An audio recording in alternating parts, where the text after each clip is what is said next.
السلام علیکم ورحمۃ اللہ وبرکاتہ۔ تمام ناظرین کو خوش آمدید کہتے ہیں۔ آج آپ کے لیے ایک انٹرسٹنگ ویڈیو لائی ہے، اور آج ہمارے ویڈیو کا ٹاپک ہے شہد اور شہد کی مکھی۔ تمام حیوانی کیڑے مکوڑے، چرند پرند، دریائیں، فضائیں اور زمین بسر قدرت کے لازوال قانون کے مطابق اپنی فطری اور جبلی تقاضوں کو پورا کرتے ہیں۔ البتہ انہیں جو راستہ اور فطرت سکھائی جاتی ہے وہ اس پر کاربند رہتے ہیں۔ مختلف قسم کے حیوان اور چرند پرند کارخانہ قدرت میں اپنے اپنے فرائض انجام دیتے ہیں۔ اشرف المخلوقات کی حیثیت سے انسان کو ان پر فوقیت حاصل ہے۔ جو بھی شے کائنات میں موجود ہے، انسان اسے اپنے تصرف میں لا سکتا ہے، اور وہ ایسا کرتا ہے۔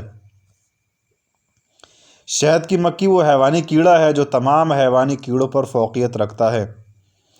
شہد کی مکھی وہ تخلیقی کیڑا ہے جو دن رات کی جافشانی کے بعد ایک کامل گر شہد کا چتا تیار کرتا ہے، اور اس میں قدرت کی اعلیٰ اور نفیس ترین شیرینی تیار ہوتی ہے جو شہد کہلاتی ہے۔ شہد جو پھولوں پھلوں کا جوہر ہے اور انسان کے لیے شفائے کامل۔ بہت سے چرند پرند اور دیگر حیوان اپنا گھر تعمیر کرتے ہیں۔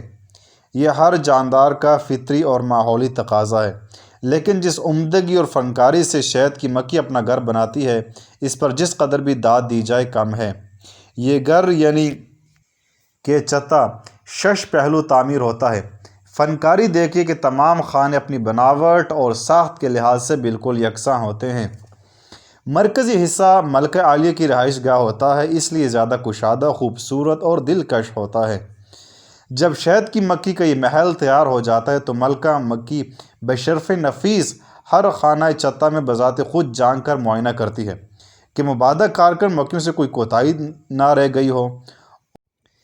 در حقیقت ایسی کوتاہی اگر کسی کارکن مکھی سے سرزد ہوئی ہو تو اس کی سزا موت قرار پاتی ہے، اور اس کی مدد کے لیے کوئی آگے بڑھنے کی جرات نہیں کرتا، بلکہ آنن فانن ملکہ عالیہ کے حکم پر عمل درآمد کیا جاتا ہے۔ جب ملکہ مکھی چتے کی آسائش و زیبائی سے مطمئن ہو جاتی ہے تو انڈے دینا شروع کر دیتی ہے، اور یہ سلسلہ جاری رہتا ہے۔ ملکہ مکھی کو نظام حکومت چلانے کے 3 قسم کے اراکین کی ضرورت ہوتی ہے، اس لیے اس کے انڈے بھی 3 قسم کے ہوتے ہیں۔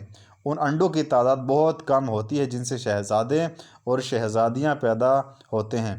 دوسرے نمبر پر انڈے وہ ہوتے ہیں جن سے نر مکھیاں وجود میں آتی ہے، یہ نر افزائش نسل کا کام کرتے ہیں۔ آخری اور تیسرے نمبر پر انڈوں سے عام مکھیاں مارزی وجود میں آتی ہے، لہٰذا ان کی تعداد بھی بہت زیادہ ہوتی ہے۔ یہ عام مکھیاں ہی در حقیقت کارکن مکھیاں ہوتی ہے، اور تمام نظام انہی کے بل بوتے پر چلتا ہے۔ یہ ہمہ وقت مصروف رہ کر چتے کو شہد سے مالا مال کرتی ہے، اور نہایت دل جمی سے اپنے فرائض انجام دیتی ہے۔ اس تمام کاروبار زندگی کی روح رواں چونکہ ملکہ مکھی ہوتی ہے، لہٰذا وہ تمام تر امور پر کڑی نظر رکھتی ہے، اور اگر کسی کارکن سے کوئی کوتاہی سرزد ہو جائے تو اسے سخت سزا کے احکام ملکہ مکھی ہی صادر کرتی ہیں۔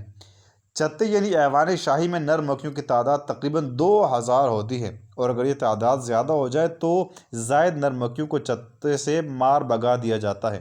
ان نر مکھیوں کا کام یہ ہوتا ہے کہ ملکہ کبھی فراغت میں نہ رہیں، بلکہ انڈوں کے ذریعے افزائش نسل کرتی رہیں۔ اس سے ہٹ کر نر مکھیوں کی کوئی اور ذمہ داری نہیں ہوتی۔ ملکہ مکھی کے ساتھ ازواجی تعلقات رکھنا اور باقی ماندہ وقت چتے میں آرام و آسائش کے ساتھ پڑے رہنا، اس کے علاوہ ان کا اور کوئی کام نہیں ہوتا، اور یوں ان کی زندگی نہایت آرام و راحت سے گزرتی ہے۔ لیکن کارکن مکھیوں کو نر مکھی ایک آنک نہیں بھاتی، کیونکہ تمام نر مکھیوں کی ذمہ داری انہی کو اٹھانی ہوتی ہے۔ لہٰذا کارکن مکھیاں اکثر ملکہ مکھی کے سامنے گوش گزار رہتی ہے کہ نر مکھیوں کی تعداد کو کم کیا جائے۔ لہٰذا موقع ملتے ہی کسی نہ کسی نر مکھی کو چتے سے نکل جانے کا حکم مل جاتا ہے، اور اگر نر مکھی فوراً اس حکم پر عمل درآمد نہ کرے تو اسے موت کے گھاٹ اتار دیا جاتا ہے۔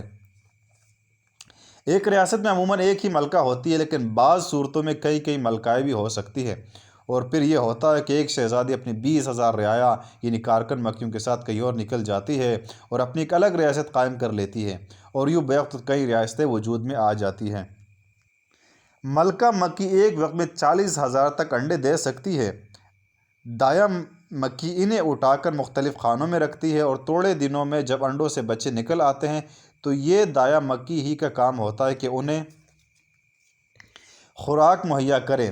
جب ان بچوں کے پر نکل آتے تو انہیں دوسری مکھیاں اپنے ساتھ اڑاتی ہے اور یہ سکھاتی ہے کہ کس طرح پھولوں سے رس حاصل کرنا ہے، اور پھر ایک وقت وہ آتا ہے کہ یہی مکھیاں چتے کو شہد کی شیرینی سے مالا مال کر دیتی ہے۔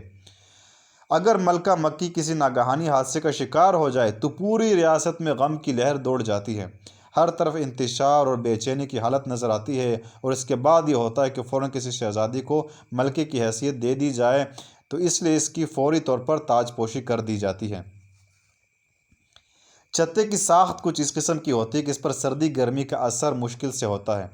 یہ سورج کی حدت سے محفوظ رہتا ہے، تاہم اگر سورج کی تپش ضرورت سے زیادہ بڑھ جائے اور شہد بہہ جانے یا چتے کو کسی قسم کا نقصان پہنچنے کا احتمال ہو تو کارکن مکھیاں اپنے پروں سے پنکھا جل کر اس کی حفاظت کرتی ہیں۔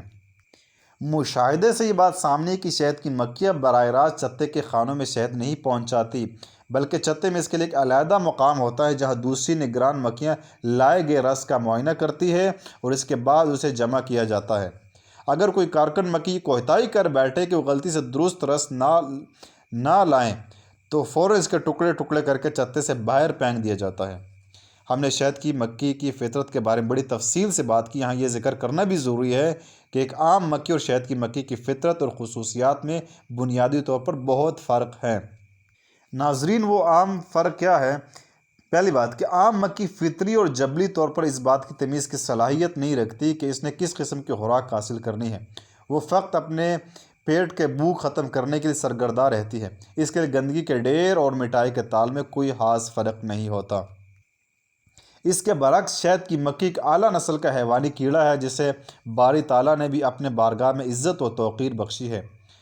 وہ اپنی خوراک حاصل کرنے کے لیے کبھی گندگی کی طرف مائل نہیں ہوتی، بلکہ اس کی منزل پھول اور پھل ہے، چاہے اس جستجو میں اس کی جان چلی جائے یا اسے سینکڑوں میل کا سفر کرنا پڑے۔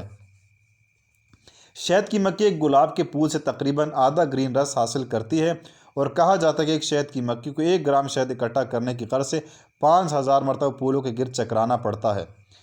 پھولوں کی مٹاس چرانے کے لیے اس ننھی سی مخلوق کو کس قدر محنت کرنی پڑتی ہے۔ جب یہ رس مکھی کے جسم میں موجود تیلی کے اندر اکٹھا ہوتا ہے تو ایک شیریں محلول کی صورت میں ہوتا ہے جس میں پانی کی مقدار خاصی ہوتی ہے، اور ہم اسے مکمل مٹاس کا نام نہیں دے سکتے۔ پھولوں کے رس کو اس شکل میں نیکٹر کا نام دیا جاتا ہے۔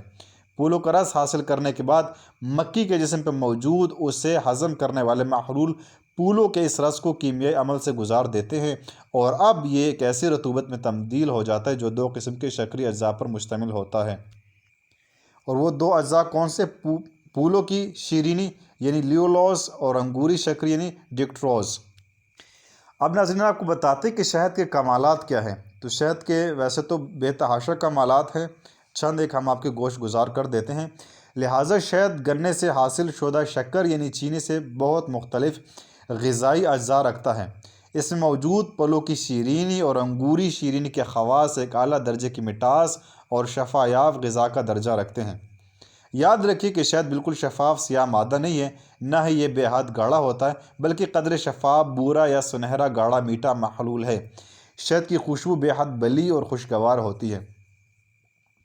کچھ چتوں سے حاصل شدہ شہد کا رنگ بھورا یا قدرے بھورا ہوتا ہے، کچھ چتوں سے اترے ہوئے شہد کا رنگ انیابی ہوتا یا سفید ہوتا ہے، کچھ علاقوں میں شہد کا رنگ گلابی بھی ہوتا ہے۔ کہا جاتا ہے کہ سب سے اچھا شہد وہ ہوتا ہے جو قدرے سرخ ہو، اس کے بعد سفید شہد کو اچھا قرار دیا جا سکتا ہے، اور تیسرے نمبر پر بھورا یا زردی مائل شہد آتا ہے۔ موسم بہار کا شہد سب سے بیش قیمت سمجھا جاتا ہے۔ اپنی شیرینی، مہک اور تار کے لحاظ سے شہد کے معیار کو جانچا جاتا ہے۔ 2 سال سے زیادہ پرانے شہد کے استعمال سے گریز کرنا چاہیے۔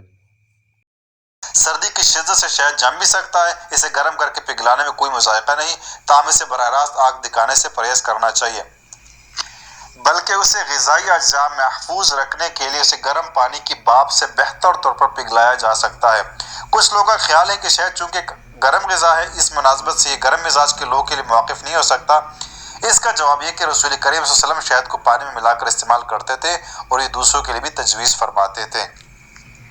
ایک عام مشاہدہ ہے کہ شہد کی مکھی ہر قسم کے پھول کا رس چوستی ہے، جس میں یقیناً زہریلے پھولوں کا رس بھی شامل ہو سکتا ہے۔ قرآن پاک میں ارشاد ہے کلی من کل ثمرات، یعنی یہ شہد کی مکھی اپنے فطرت میں ہر قسم کے پھل اور پھول سے استفادہ حاصل کرنے میں آزاد ہے۔ شہد کی مکھی کے جسم میں اس طرح کا نظام موجود ہے کہ ہر قسم کا رس اس میں سے گزر کر تریاق یعنی دوائی بن جاتی ہے، جسے ہم شہد کہتے ہیں۔ تو ناظرین، میں امید کرتا ہوں کہ آج کی ویڈیو آپ کو پسند آئی ہوگی۔ ایسی مزید ویڈیوز دیکھنے کے لیے ہمارے چینل کو سبسکرائب کریں، لائک کریں، شیئر کریں اور ساتھ ہی بیل آئیکن کو ضرور پریس کریں تاکہ ہمارے آنے والی ہر نئی ویڈیو کی نوٹیفیکیشن آپ کو مل سکے۔ ملتے ہیں بہت ہی جلد نئی ویڈیو کے ساتھ، تب تک کے لیے مجھے اجازت دیجیے۔ اللہ حافظ۔